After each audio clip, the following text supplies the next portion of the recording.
Le Luxembourg a célébré une transition royale historique, alors que le grand-duc Guillaume a officiellement accédé au trône lors d'une cérémonie empreinte de tradition et de fierté nationale. Les cloches ont résonné dans la vieille ville, tandis que des centaines de personnes se rassemblaient devant le Grand Palais, agitant des drapeaux et scandant des chants.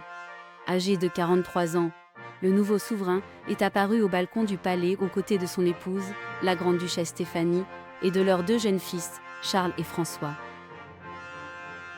Plus tôt, au Parlement luxembourgeois, Guillaume a prêté serment, promettant de partager les joies et souffrances de son peuple.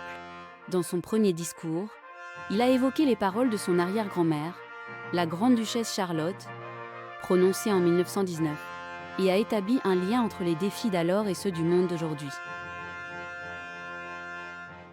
Le nouveau grand-duc succède à son père, Henri, après 25 ans de règne.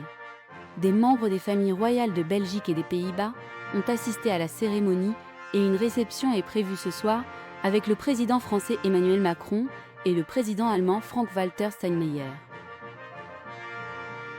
Dans toute la ville, les vitrines affichaient des portraits du couple royal et des bannières bleues ornaient les balcons.